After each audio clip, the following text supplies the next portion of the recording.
Hello, ladies and gentlemen. Oh, I'm booming out of the room. Thank you for joining us for this session on accessibility in meetings, incentives, conferencing and exhibitions, also known as MICE tourism. My name is Ivor Ambrose. I'm the Managing Director of ENAT, the European Network for Accessible Tourism. We've been running the Accessible Tourism Network, an NGO in Brussels, since 2008. One of the founding members and Vice President of ENAT is Jesus Hernandez from Fundación ONCE. So we feel as though we're here with our family, our Spanish family, but we are a European network and a global organization as well, because we have members from over 30 countries around the world. We have about 100 members, all working on different aspects of accessibility in tourism. And when I say all different aspects, it's everything you can think of. And you can find information about our organization at accessibletourism.org.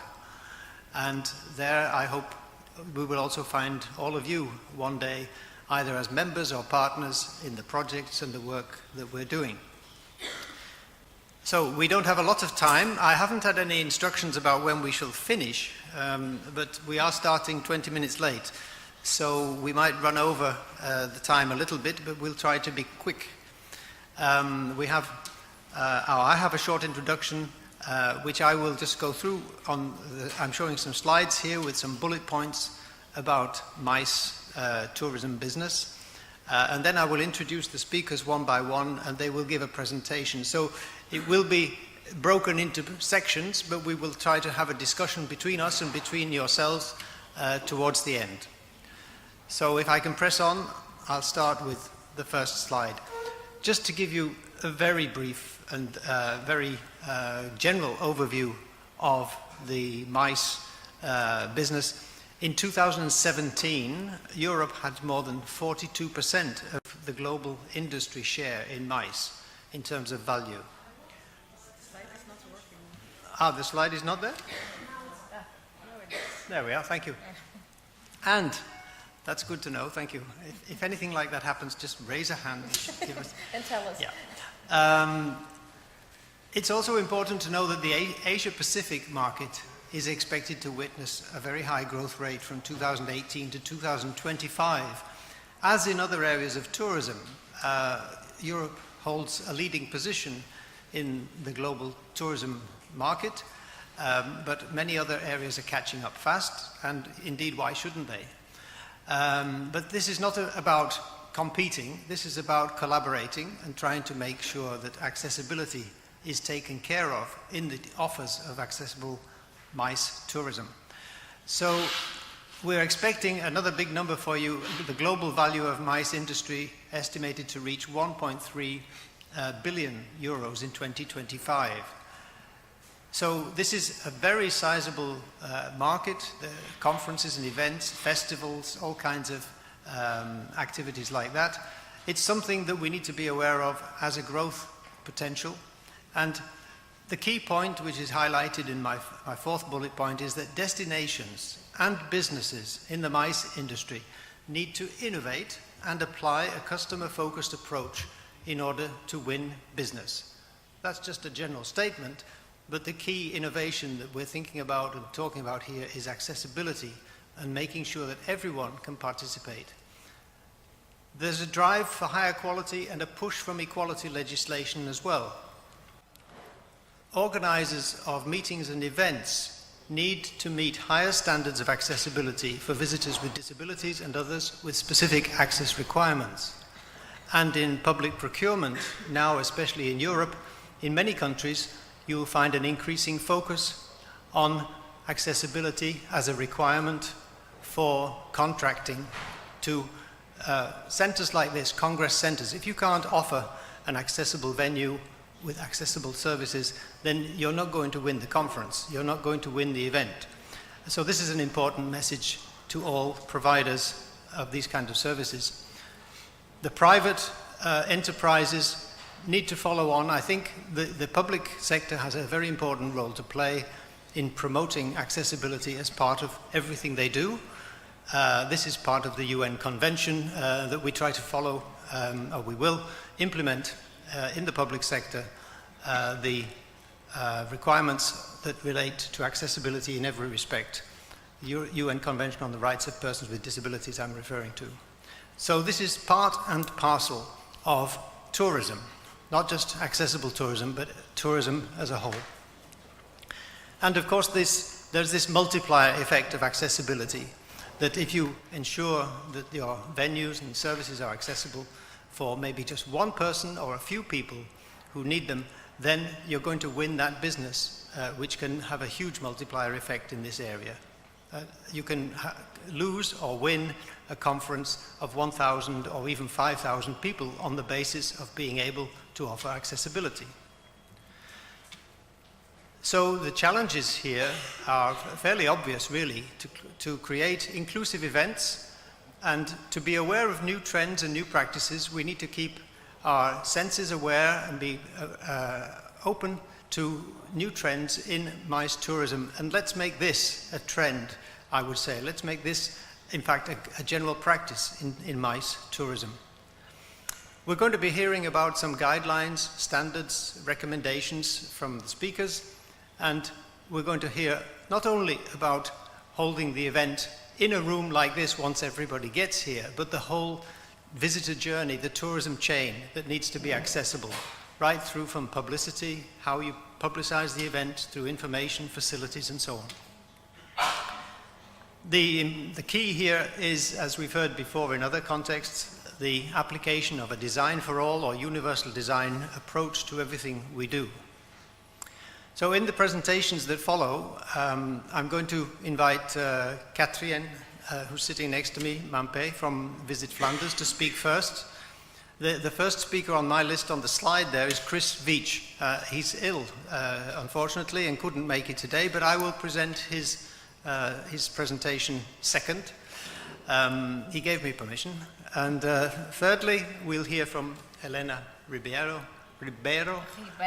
Hi, thank you, from Turismo de Portugal. And lastly, José Luis Borau from Spain. So, without further ado, I have to operate the machine here and go on to, yes, but the clicker has to click once we get into the slide. So we've only got 3 slides. 1 second, please. So let's just remove that. And minimize. And then we come back to our folder. I hope it's here. It is. So, Katrien, if I can bring this up.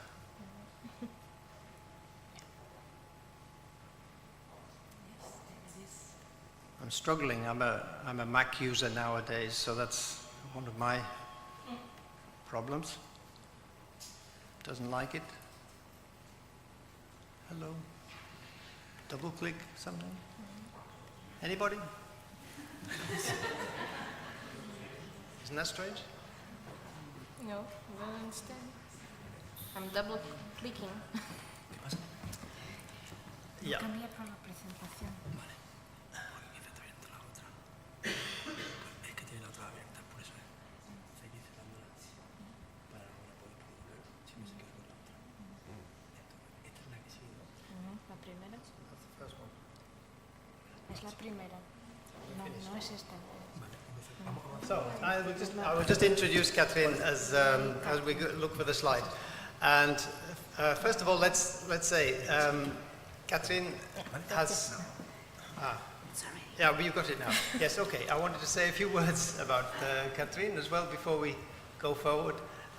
Just to say that Katrien, who I've known for a number of years, has been working at Tourism Flanders since Visit Flanders, formerly Tourism Flanders, since 2001. She's a policy advisor for social tourism and youth tourism in those days, and she's been head of 3 different departments, dealing with tourism for all and direct investment as well. Since 2016, the Department of Product Management Inclusive Tourism is now integrated in the regular Department of Product Management, and she's always had an inclusive approach to accessibility, so she advocates putting accessibility on the agenda of all new initiatives. So I will ask Katrien now to lead us through your presentation. This microphone? Yeah, it's working. Good afternoon. I'm very pleased to be here. Well, Visit Flanders is 20 years ago we started working at the accessibility of our region as an accessible destination to travel. Well, I don't think that I have to tell you that it is a long-term process. It takes a lot of time. You needed a lot of patience and persistence. But after all these years, we are still working on 3 independent aspects. We work on accessible infrastructure, we work on training and awareness raising, and we work also on the providing of reliable information about accessibility. And in order to integrate our work as much as possible into the whole organization, we think it's very important to connect also with initiatives taken by other colleagues in our organization. We did it also in the past with other projects like the first World War I project about the First World War in Flanders Fields. We have also other examples, and now we wanted to do something similar towards the initiatives that our colleagues take for the mice industry. And now I'm going to try to click. It doesn't work. You can do it for me? Yeah. Thank you, Ivor. So Visit Flanders wants to promote Flanders as an exquisite destination for meetings and congresses in a beautiful heritage framework. And that heritage framework, that is our USP. So Visit Flanders trademarked these special venues, this location as special venues. And as a first step, about 16 venues now are following a guidance program for strengthening the visitor's experience for the infrastructure, the communication, and the services. And we thought it would be a very logical idea to expand that guidance programs with a kind of roadmap for accessibility.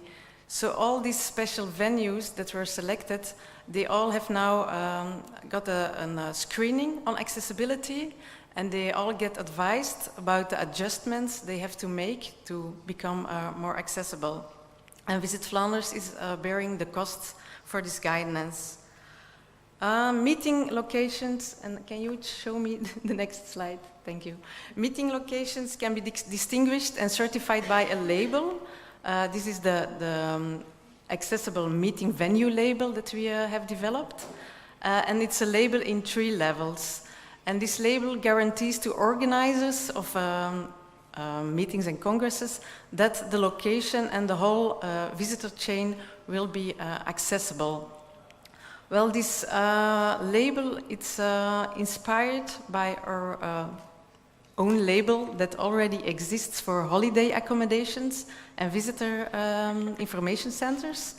But that label was, due to the thought process of that time, mainly focused on the needs for wheelchair users.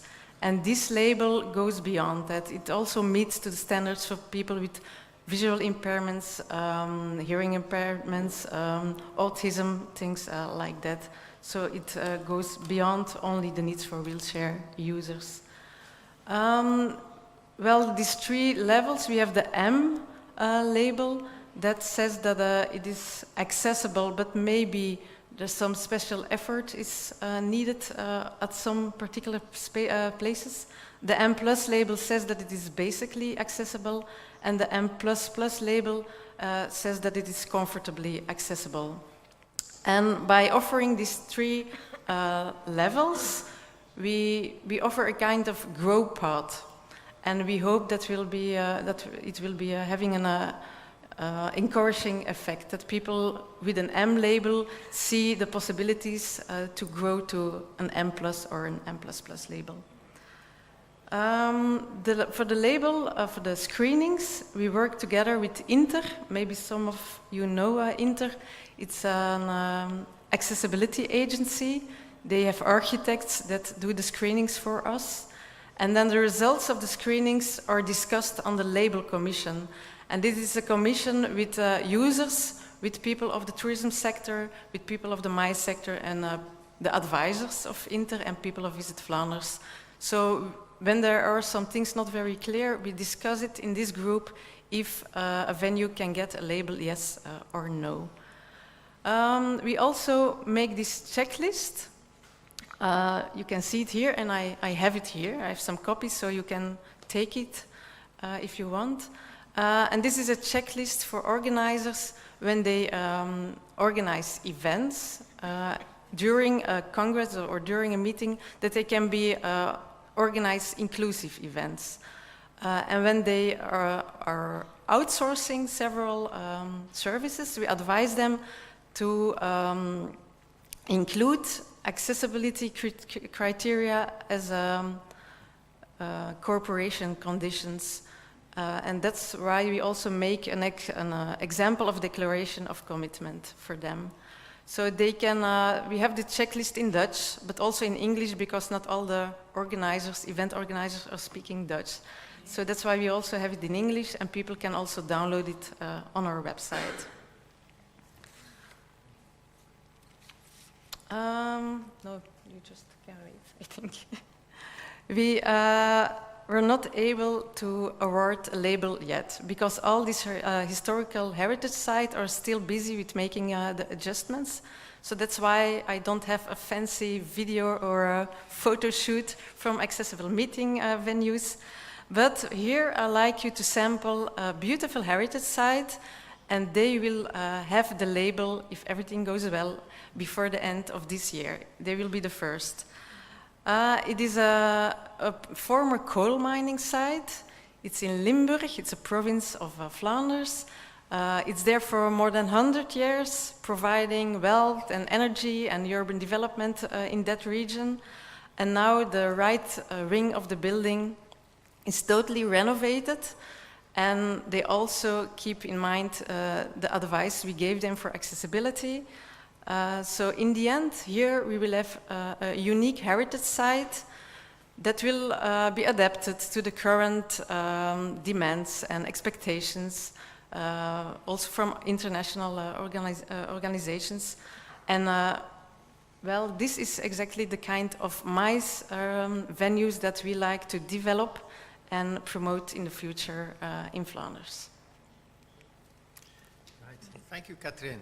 And I'll just ask a quick question, because you say that the project, the initiative at the moment, and your label has not been fulfilled by anyone yet. They're working on their venues and their services.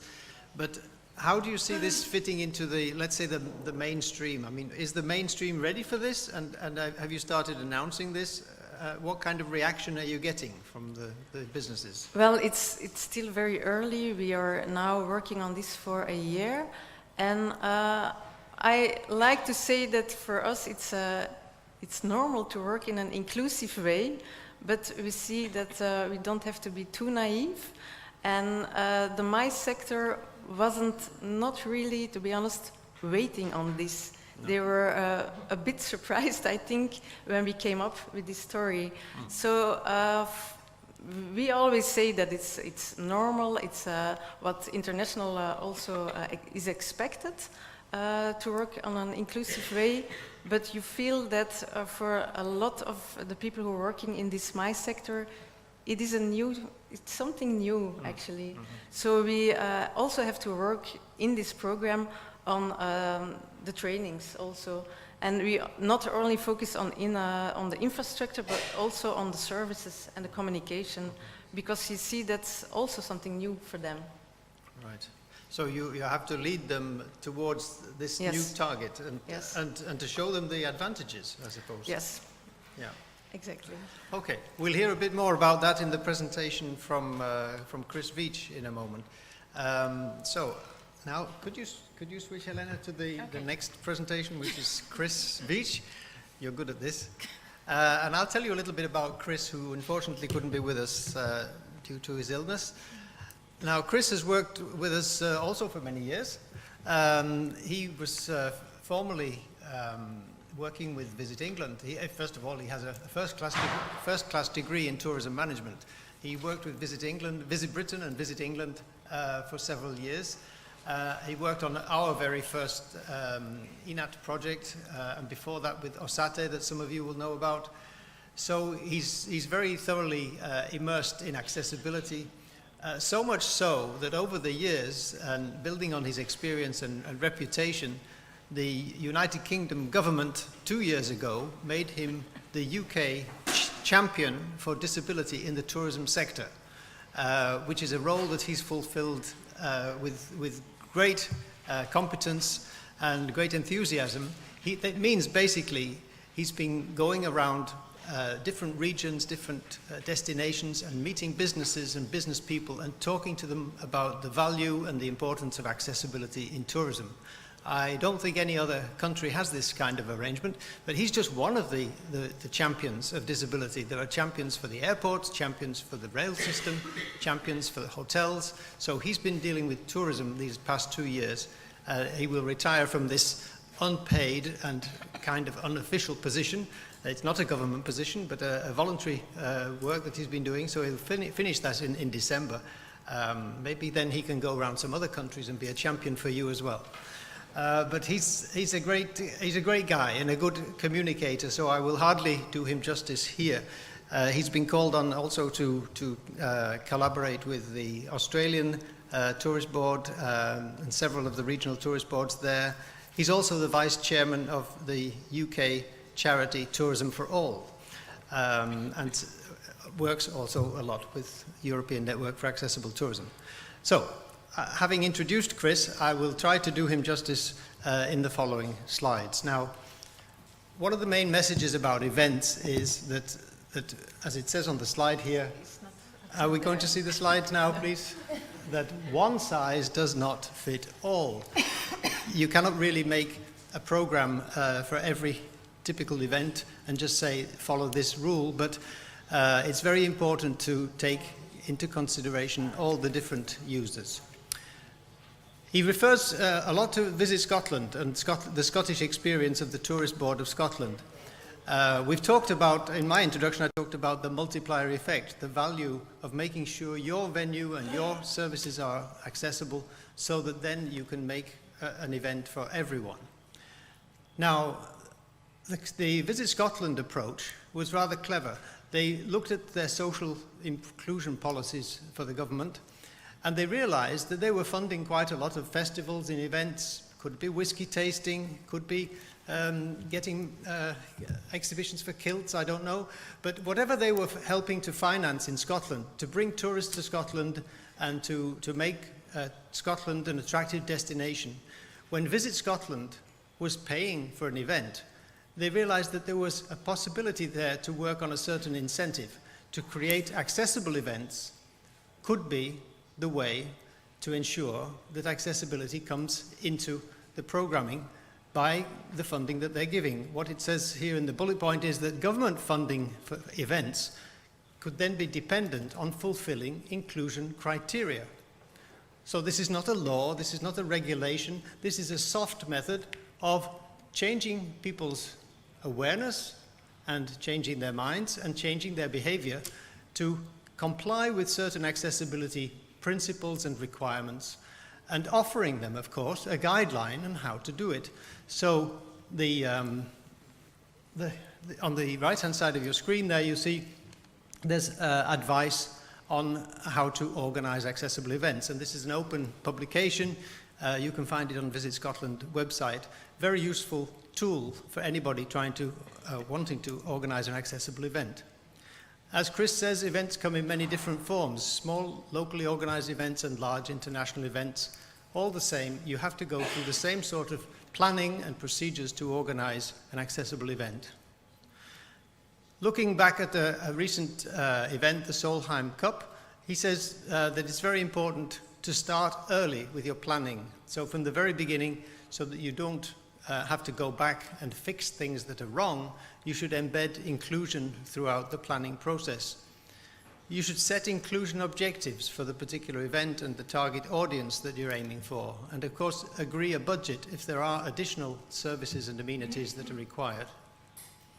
Quite simply, create a checklist for what you need to do. It's not rocket science. And there are examples of checklists in this document, and consult with the end users during the planning and implementation phases, or use a specialist if you can find one. Second slide from Chris refers to ticketing. Now, this is a very important area where a lot of organizations, even big organizations, have come to grief, not been able to offer an accessible event. If the people who are intending to come want to book online and they cannot get through the booking tool because of accessibility issues, then you're going to lose business, you're going to lose your good reputation, and you're going to treat people actually less favorably for a reason relating to their disability, and this can be unlawful. 75% of disabled people like to book tickets online, but they found that only 2 out of 10 venues on average offer this kind of service. So there's a big gap there, a gap that is preventing people from having an equal choice, equal opportunity to participate. There are other things to consider, such as the physical accessibility to a ticket office, that staff are trained to understand, to talk to people, to understand their needs, and to respond appropriately. There's a necessity to prevent fraud, of course, and there needs to be an adequate way of checking that a person with a disability actually needs that service.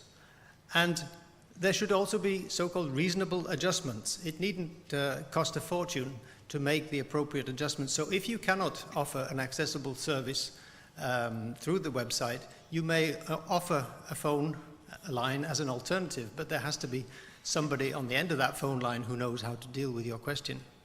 So these things need to be introduced actually in the registration process so that booking, ticketing, reservations, they all fit seamlessly together. And you also need to think about types of tickets, because very often it's important to give people certain advantages or privileges, you might say, so that they can enjoy the performance or the concert, the festival, in the same way as everybody else. So there may be a need for reserved seating with a good view, a reserved seating where they have access to the essential component that is showing the performance. For people who are using hearing aids, seats within the range of the hearing loop system, the closed loop system. Don't forget about toilet access being nearby, and also there may be reductions or free ticket for a companion. This is something that's also built into an accessible venue and accessible service. So this is in the case where it's essential for somebody to have a companion with them. Last slide, Chris takes an example of how accessible events can actually contribute to the development of an accessible destination.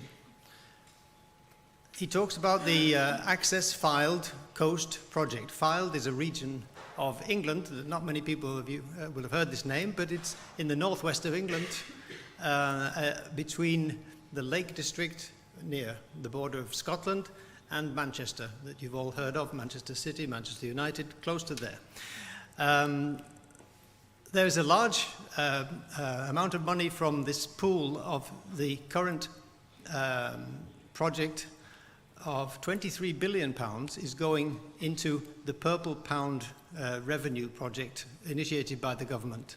So this amount of money is going to be spent on reaching out to people who are, the purple pound, I should just explain that phrase. This is, the colour purple is associated, at least in the UK, very strongly with the disability movement and disabled customers. And so this market has been undervalued by the mainstream suppliers, and £23 billion is being put into improving infrastructure, improving services and facilities, and improving access to things like MICE tourism. Now, in the Fylde region, they have right now a pool of some £2 million that's being spent to improve accessibility to events. And the program of inclusive events is already decided. They're going to have some high-profile disabled performers. They're going to link into existing popular events in the area, and they will start adding sign language, pre-performance touch tours, and also providing sign language interpretation and audio description of artists who are performing in this area, in Lytham St Anne's and Blackpool. So actually, this was initiated actually by the local organizations themselves. They were asked to give a set of priorities for how they would improve accessibility in their destination. And they didn't immediately go to curb ramps and to improving the physical environment, but they wanted to make their attractions and their events accessible, because that's what most people go for. I was in Blackpool myself just 2 weeks ago, and I heard from the mayor that they get 19 million visitors a year in Blackpool. So 10 million of those go to look at the illuminations, which is a light show that they have along the front. So with an event like that, the light show and the beach itself at Blackpool, offering in fully inclusive events is very, very important for everyone who's coming. This, they think, will enhance the destination and not just the experience of being there one time, but it becomes part of the culture of the destination. And through the development of an accessible event, accessible local events, then the partnerships will blossom through involving other organizations such as the bus company and other local attractions, the Madame Tussauds, the ballroom dancing, and all sorts of things. So there's a link on that slide there, and you'll be able to see these slides after the presentations. And that's where I draw to a close here. And I had actually some questions for Chris on this, but we can perhaps cover some of those in the general discussion afterwards. So now I will go forward to another slide, which is to describe and introduce Helena, who, besides being able to work the laptop, is also very active in the area of accessible attractions, tourism and events. Can you find it? Yeah. You're quick. Now then. Okay. Thank you. 1 second, because I just want to introduce you briefly. Helena, who is project manager in the department of the Offer and Resources Promotion at Turismo de Portugal. I just have to say, by the way, that Turismo de Portugal is an outstanding tourism board and has been awarded the award for best tourism board, world tourism board in the world for I don't know how many, 4, 5, 6, 7 years, something.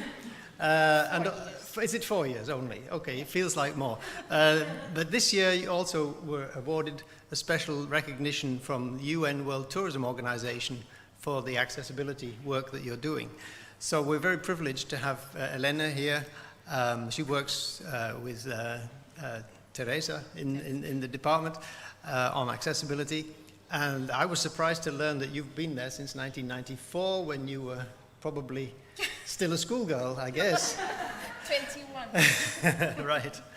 Now, you've worked a lot on accessible tourism. You've become one of the key players here, and on awareness-raising actions, national, international, monitoring, investment projects, and you're developing also the strategy for sustainability in tourism and development on qualification, as you put it, of motor caravanning in Portugal.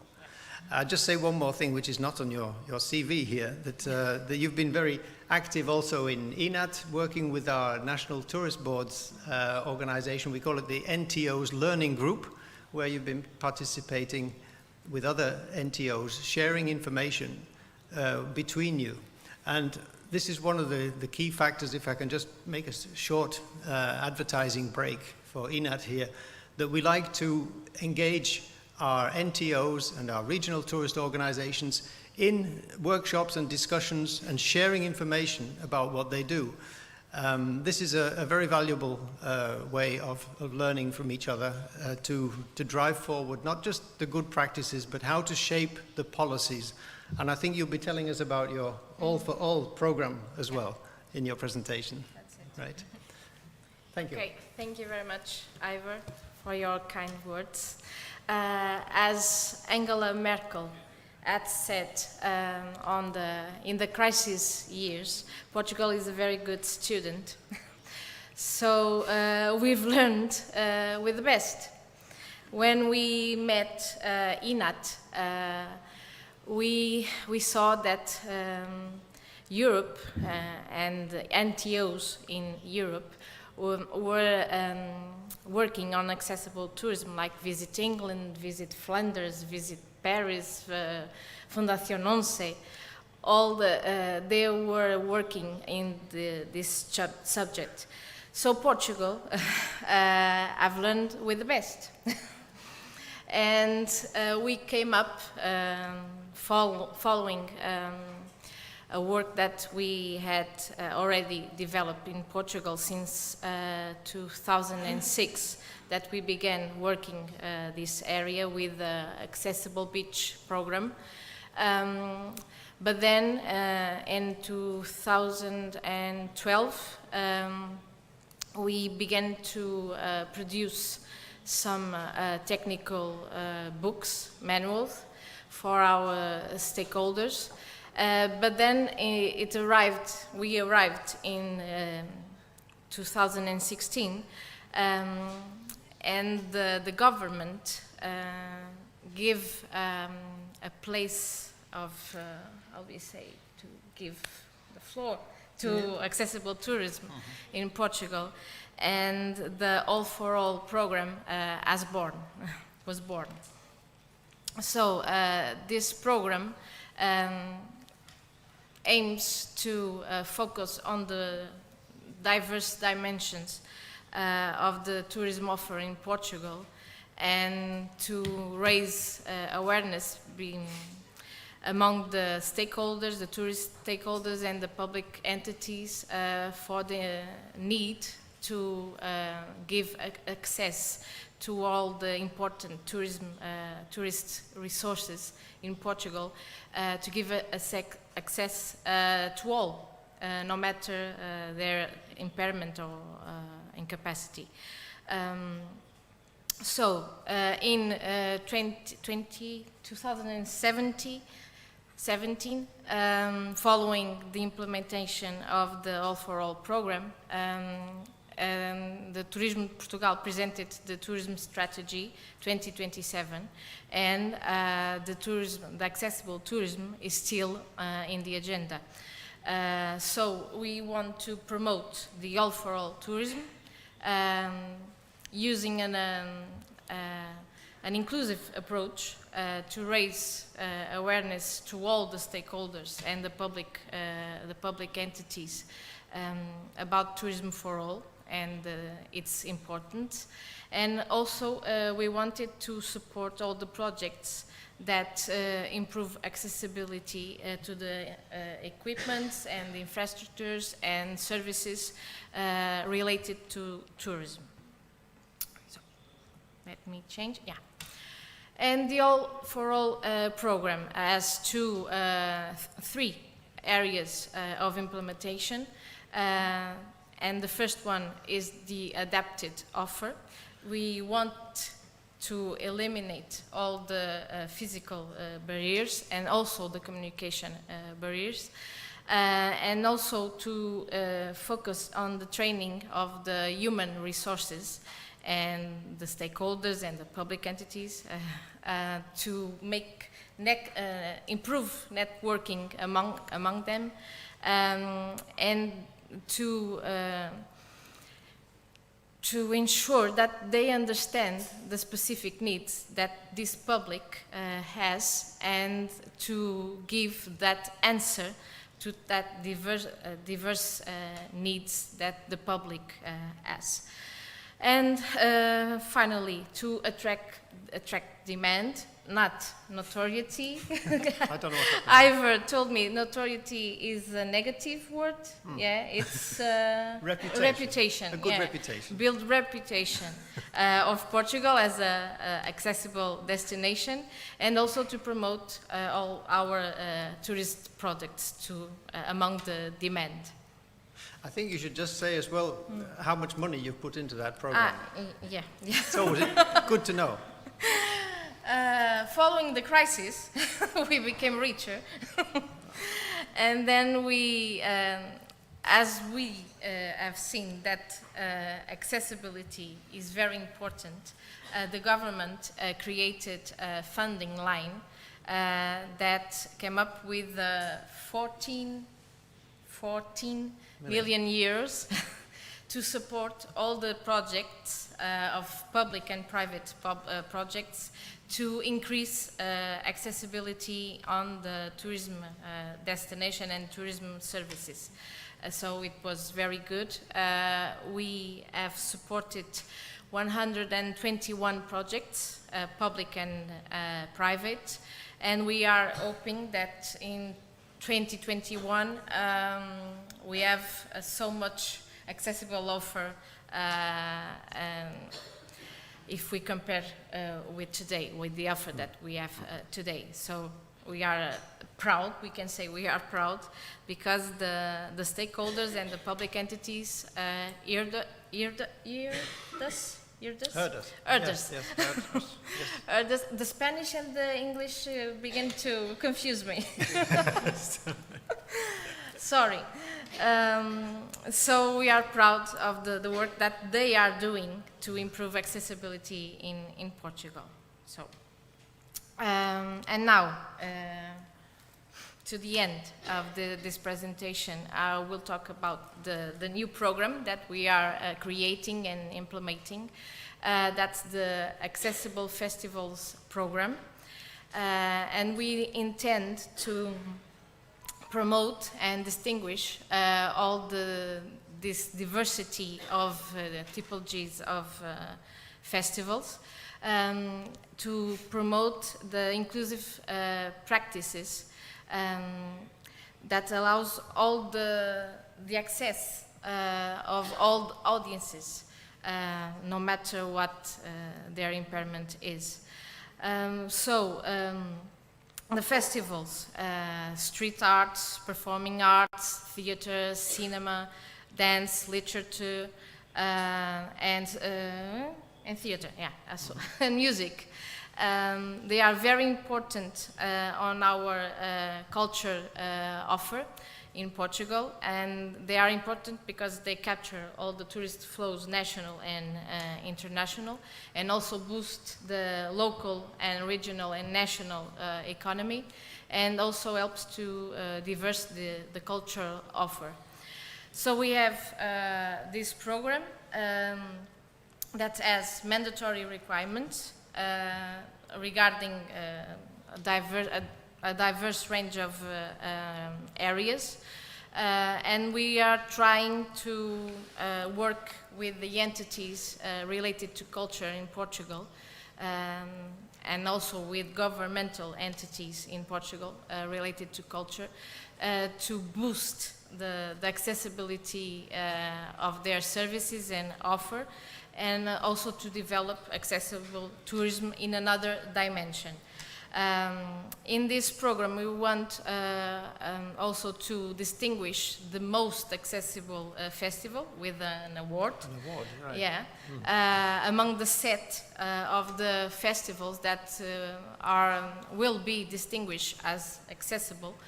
So we need to make an analysis of the applications, and among them we will select the most accessible festival. Right. So that's it.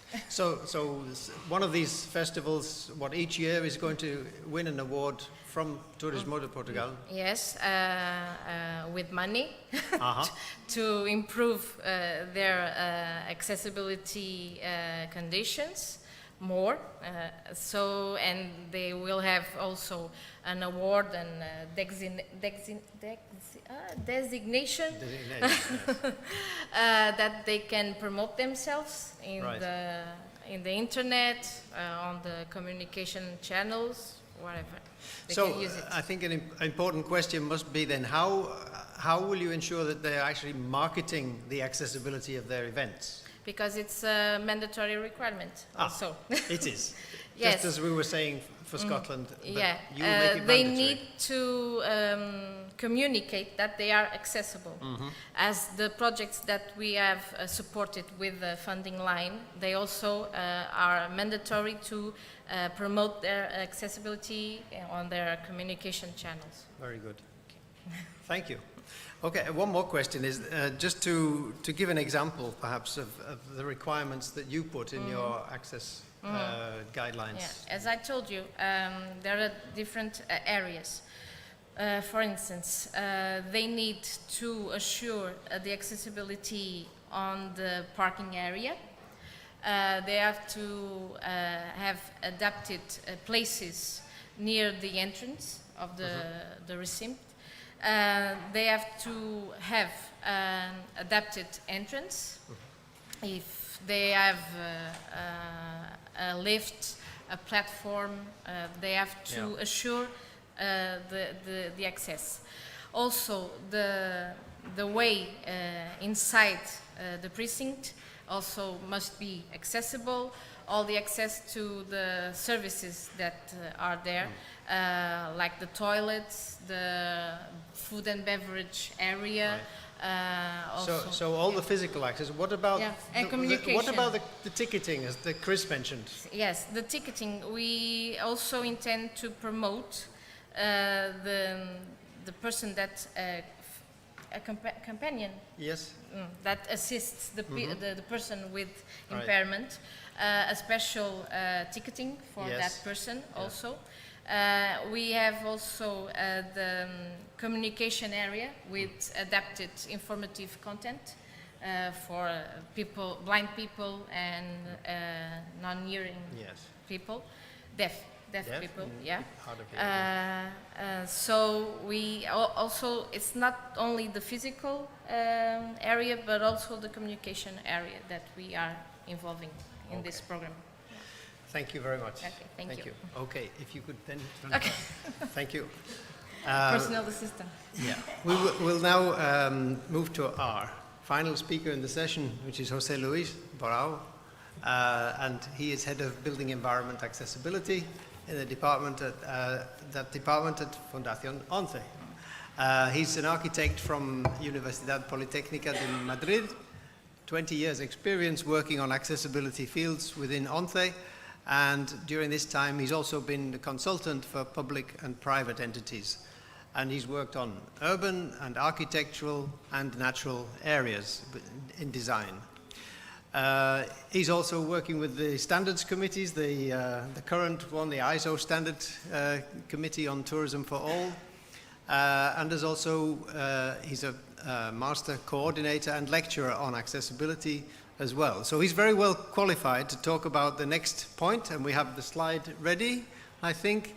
He's talking about what he calls ephemeral architecture and accessibility. If we could have the slide, please. There we are. And I'm very fascinated to hear what this is all about and how this relates to accessible tourism. Thank you. Thank you so much, Ivor. If you don't mind, taking into word that the time and that my colleagues are going to come into the room just to move us for the next session. I see. If you don't mind, I'm going to speak in Spanish, okay, in order to go quicker. Sorry for the interpreters of sign language and the translator, but I'm going to speak as clear as I can. Okay. Bueno, el término arquitectura efímera, ¿a qué nos referimos, no? Yo cuando ponía el título en inglés, Ephemeral Architecture, no sabía si estaba muy bien escrito en inglés, pero os voy a contar a qué nos referimos, ¿no? Cuando hablamos de arquitectura efímera, nosotros queríamos recoger en un documento, en una guía técnica desde Fundación 11, dar una serie de parámetros que pudieran ser de aplicación a diferentes estructuras, diferentes arquitecturas que tienen una vida temporal limitada, ¿no? Pues ferias, eventos que bueno, aunque tengan un espacio ya construido, pero bueno, se crea un espacio temporal que al final únicamente queda la experiencia del usuario, ¿no? Es decir, cuando en esta guía, que aprovecho para sacar mi cartel y que os vengáis a hacer una foto del código QR, o incluso podéis hacer un selfie conmigo si queréis y firmaros un autógrafo, ¿no? Pero podéis descargar esta guía de manera gratuita desde la página web de Fundación 11, en formato accesible para poderlo leer con un lector de pantalla desde vuestros dispositivos móviles. Cuando planteamos esta guía era porque veíamos que existía todavía mucha, pues como nuestros compañeros de mesa han hablado, ¿no? Que existen muchísimas carencias en materia de accesibilidad en este tipo de eventos, ¿no? En unos eventos que estaban moviendo alrededor de más de 300.000 millones de euros al año, prácticamente el Producto Interior Bruto de lo que es un país como Dinamarca, en más de 8.200 eventos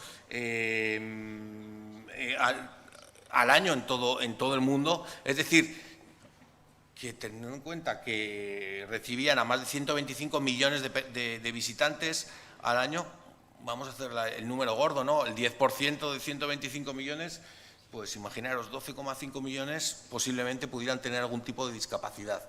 Con lo cual, es obvio que tenemos que tener en cuenta las cuestiones de accesibilidad en este tipo de eventos o de arquitecturas efímeras.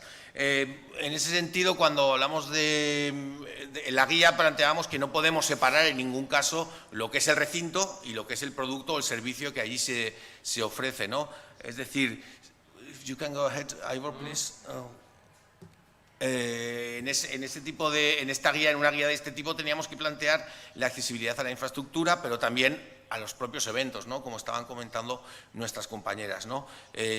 A la gestión, importantísimo la gestión, no podemos separar la arquitectura efímera de la gestión del evento, de la organización del evento, igual que no podemos separar, cuando hablamos de accesibilidad, la accesibilidad de un edificio con la propia gestión de la accesibilidad de ese edificio. Yo siempre pongo un ejemplo. Puedo colocar el pavimento más antideslizante en el vestíbulo de un edificio si después no gestiono que a la hora de limpiar ese pavimento utilice unos productos de limpieza que quiten todas las condiciones de antideslizamiento del mismo, ¿no? Es decir, no podemos separar nunca jamás lo que es el entorno de la propia gestión o de la propia organización. Entonces, esta guía, pues, ¿qué incluye? Pues incluirá muchos aspectos que tienen que ver, por supuesto, con el propio edificio, con la propia arquitectura efímera, pero también con la propia gestión, con toda la cadena de accesibilidad del evento, ¿no? Que habrá que tener en cuenta desde el origen, como comentaba Ivor en su presentación, ¿no? Habrá que tener en cuenta cuestiones que tengan que ver con la venta de las entradas, conseguir la información adecuada del evento, conseguir toda esa información para que las personas puedan saber las condiciones que van a encontrar en ese evento. Y como bien decíamos, los asistentes a los eventos, las personas con discapacidad, pues también tienen la mala costumbre de salir a visitar este tipo de ferias, de eventos, de arquitecturas efímeras, al igual que las personas mayores, ¿no? No podemos dejarlo a la improvisación. Cualquiera de vosotros que habéis estado en cualquier evento habéis visto una persona con discapacidad que ha habido que subirla entre 5 o 6 forzudos de la organización para que puedan acceder al escenario, o que haya que hacer una solución improvisada que no es la más ideal para que puedan utilizar los servicios higiénicos, ¿no? Es decir, tenemos que tenerlo desde el principio planeado y no podemos dejar la accesibilidad efímera. No es un concepto que podamos tener en la mano cuando hablamos de eventos efímeros o arquitectura efímera, ¿no? Como decía, el tema de obtener información de los eventos, el tema de la información, de la gestión de los tickets de acceso a los eventos, a las exposiciones, tendremos que tener en cuenta cuestiones generales que actualmente están reguladas normalmente por los diferentes códigos técnicos de edificación de los diferentes países y que en muchos casos son aplicados de manera bastante dudosa para este tipo de instalaciones efímeras, ¿no? Pero bueno, habrá que tener cuestiones básicas en cuenta, como es el wayfinding, cómo movernos, cómo se van a mover las personas por dentro de estos espacios, cuestiones referentes al mobiliario, cuestiones referentes a los puntos de atención, a la iluminación, a los materiales utilizados, etcétera, ¿no? Y hablaremos, por supuestísimo, de la atención a los visitantes. hay cuestiones básicas también en esta guía que las hemos planteado, aunque existen guías y documentos y recursos que los explican mucho más detalladamente, pero creíamos que era importante recogerlos en una guía de este tipo, una guía que, como decía al principio, no puede separar jamás las cuestiones referentes al entorno construido, al entorno arquitectónico, de la parte de gestión y de la parte de atención, ¿no? Es decir, también está incluido en este documento y esperamos que sea de un documento que pueda valer para tenerlo como referencia, ¿no? Para la hora de poder organizar este tipo de eventos. Y creo que he llegado a tiempo. Os invito a todos está en castellano únicamente, en español, pero bueno, esperamos que en cualquier caso podéis contactar con Fundación 11, con nosotros, con cualquiera de nosotros, para poder colaborar con vosotros a la hora de organizar cualquier evento, cualquier duda que tengáis. Muchas gracias. Okay. Thank you.